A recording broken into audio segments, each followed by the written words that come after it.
ನೀನಾದರೂ ನನ್ನ ಮೇಲೆ ಕರುಣೆಯನ್ನು ತೋರಬಾರದೆ. ಎಷ್ಟು ಮಾರು ತೋಳಿದ ಭಾನುಮತಿ. ಧರ್ಮರಾಯನಲ್ಲಿ ಬೇಡಿಕೊಂಡೆ, ಭೀಮಸೇನಲ್ಲೂ ಕೇಳಿಕೊಂಡೆ. ಅವರಿಬ್ಬರು ನನ್ನ ಮೇಲೆ ಅಂತ ಕರುಣೆಯಿಂದಲೇ ಬಾರದೆ ಹೋಯಿತು. ನೀನಾದರೂ ನನ್ನ ಮೇಲೆ ಕರುಣೆಯನ್ನು ತೋರಿ ಎನ್ನ ಪತಿಯ ಸೆರೆಯನ್ನು ಬಿಡಿಸಬೇಕೆಂದು ಬೇಡಿಕೊಳ್ಳುವೆನು ಪಾರ್ಥ. ದುರದಳು ನೀನೇ ಅತಿ ಸಮರ್ಥ. ಅಮ್ಮ ಭಾನುಮತಿ, ನಿನ್ನ ಗಂಡನ ಮಾಡುವ ದ್ರೋಹಗಳ ಕಣ್ಣು ಸೇರೋರು.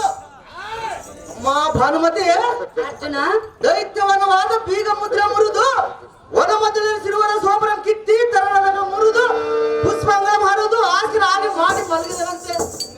ಅಮ್ಮ ಭಾನುಮತಿ, ಮಲ್ಗುಣ ನಿನ್ನ ಗಂಡನ ದೇವರು ಎಷ್ಟೆಂದು ಹೇಳಬೇಕು. ವನಚಾರ ಬಂದು ಕೇಳಿದರೆ ಅವನ ಪರಪರದಿಂದ ಬಂದ್ಕೊಂಡಿದ್ರಂತೆ. ಅರ್ಜುನ, ಗಂಡವರು ಕೂಡ ನಿನ್ನ ಗಂಡನ ಬೇಕು, ಅಂಜಿ ಸುಮ್ಮನಿರಬೇಕೆ? ಅಣ್ಣರು ಕೂಡ ನಿಷ್ಠವಾಗಲಿಕ್ಕೆ ನಮಗೆ ಏತಕ್ಕೆ ಬೇಕು? ಅಮ್ಮ ಭಾನುಮತಿ, ನಾವು ನಮ್ಮ ಅಣ್ಣನಾಗ್ನಲ್ಲಿ ಸಿಲುಕಿರುವವ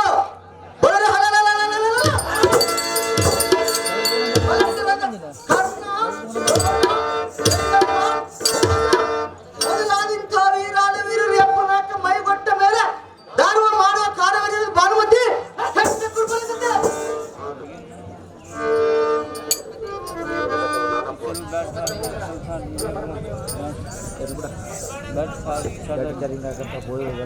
ಅಹೋ ಭಾವ, ಭಾನುಮತಿ, ನಾನು ಎಷ್ಟೇ ಬೇಡಿಕೊಂಡರೂ ಸಹ ನಿಮಗೆ ನನ್ನ ಮೇಲೆ ಕರುಣೆಯಿಂದಲೇ ಬಾರದೆ ಹೋಯ್ತಲ್ಲ.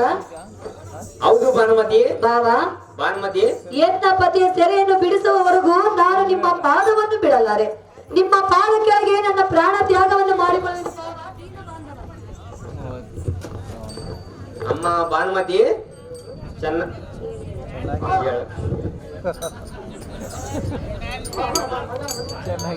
ಅಹೋ ತರಣೆ ಮಣಿಯಾದ ಭಾನುಮತಿ, ಭಾವ, ಶ್ರೀ ಭೀಮೇಶನ ದಯೆಯಿಂದ ಬಿಡಿಸಿಕೊಡುವನು ಹೇಳಮ್ಮ.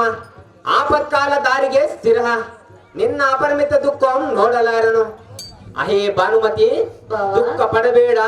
ನಿನ್ನ ಗಂಡನ ಸೆರೆಯನ್ನು ಬಿಡಿಸಲಕ್ಕೆ ತ್ರಿಲೋಕ ವಿಕ್ರಮನಾದ ನನ್ನ ತಮ್ಮನಾದ ಪಾರ್ಥನಂ ಕಳಿಸುತ್ತೇನೆ. ನಿನ್ನ ಗಂಡನ ಸೆರೆಯನ್ನು ಬಿಡಿಸಿಕೊಂಡು ಬರುವ ತನಕ ನಾನು ಅನ್ನ ಪಾನಾದಿಗಳನ್ನು ಮಾಡುವುದಿಲ್ಲ.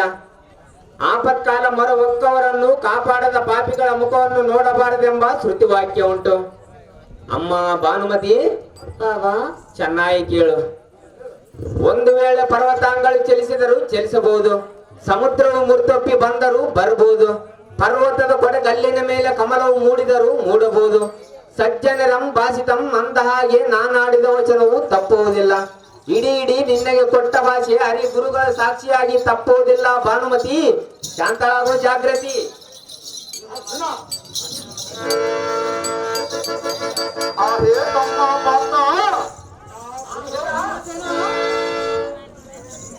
ಈ ಧರ್ಮವಚನ ಮಾಡಿದ ಕಾರ್ಯಗಳು ನೋಡಿದೀಯಾ ಅಣ್ಣ ಭೀಮಸೇನ?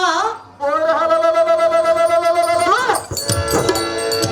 ನಾಟಕ ನಾಟಕವರನ್ನು ಹೆಂಡದ ಬಂದು ಮಾನ್ಯ ಮತ್ತು ಪದದಾನ ಕೇಳಿಕೊಂಡರೆ ಈ ಬಿಡಿಸಿಕೊಟ್ಟನಂತ ಅಭಿಯಾನ ಕೊಟ್ಟರಲ್ಲ. ಅಹೋ ತಮ್ಮ, ಅಣ್ಣ ಭೀಮಸೇನ, ಎನ್ನವನ್ನು ಸರಿ ಬಿಡಿಸಿಕೊಟ್ಟ ತನಕ ನಾನು ಅನ್ನ ಪಾನಾದಗಳನ್ನು ಬದುಕೋದಿಲ್ಲ. ದಿಟ್ಟವಾಗಿ ವಚನವನ್ನು ಕೊಟ್ಟನಲ್ಲ. ಅಹೋ ನಿಜ. ಅಹೋ ಅಗ್ರಜ, ಈ ಧರ್ಮರಾಯ